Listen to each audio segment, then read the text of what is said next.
আজ তো রবিবার, আর রবিবার মানেই আরাম করার দিন। তবে আমাদের তো আর কোনো রবিবার বা সোমবার বলে কিছুই নেই। সো হ্যালো এভরিওয়ান, আমি মল্লিকা। আমার আরেকটা মিনি ব্লগে সবাইকে অনেক অনেক ওয়েলকাম। আজ সকাল সকাল উঠে মাথায় তেল লাগিয়ে নিলাম, যেহেতু আমি সানডেতে তেল লাগাই সপ্তাহে একদিন।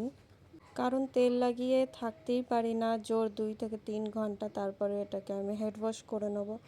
দেখো এদিকে তারপর তেল লাগানোর পর একটু চা তো খেতেই হবে, চা না খেলে তো সকাল শুরু হয় না, দিন ভালো যায় না। তারপর চাটা খাওয়ার পর ব্রেকফাস্ট করার পরে ছেলেকে নিয়ে বসে পড়লাম কিছু অ্যাক্টিভিটি করানোর জন্য। আর এদিকে ছেলে দেখো আমার সাথে বদমাইশি করছে, কিছু করাতে গেলেই ও এইরকমই করে। শুধু আমার ছেলে বলে না, প্রতিটা ছেলেই হয়তো এরকমই করে। তারপরে স্নান টান সেরে এদিকে দেখতেই পাচ্ছ, স্নান তো আজকে অনেক তাড়াতাড়ি করে ফেলেছি আর কি, কাজবাজও হয়ে গেছে। তো এদিকে ডেলি কি ভিডিও দেবো এটাই আমাদের মাথায় ঘোরে, তাই না?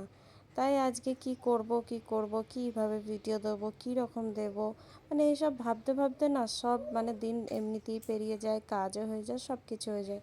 তারপরে এইদিকে বাইরে বেরিয়ে দেখলাম আকাশটা প্রচুর মেঘ করেছে। এবার মেঘ যখন করেছে কিছু তো করার নেই, বৃষ্টি পড়ুক, বৃষ্টি পড়লে তো আরও ভালো। তারপরে এদিকে চলে এলাম রান্না বান্না করতে।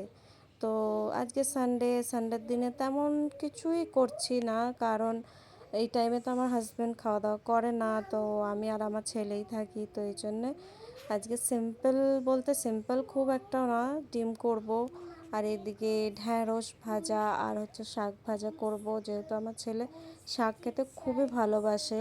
এমনিতেই বাচ্চারা শাক খেতে চায় না, তারপরে যদি ও পছন্দ করে তো ওকে ডেলি দেওয়াটাই আমি বেস্ট মনে করি। এদিকে রান্না বান্না তো চলছে, আর আজকে ভিডিওটা একটু লং হয়ে গেছে। ফেসবুকের জন্য ভিডিও করি ঠিকই, তবে এখান থেকে কিছু সফলতা বা কিছু পাওয়ার আশা আমি ছেড়েই দিয়েছি, কারণ ফেসবুক মামা বা মেটার সাথে মনে হয় আমার আলাদা কোনো দুশ্মনী বা কিছু রাগ আছে হয়তো, সেই জন্য ভিউজ তো দেয় না, তাও আমি করে যাই পাগলের মতন। সে যাই হোক, দেখো এদিকে আমার রান্না বান্না সবই কমপ্লিট হয়ে গেছে।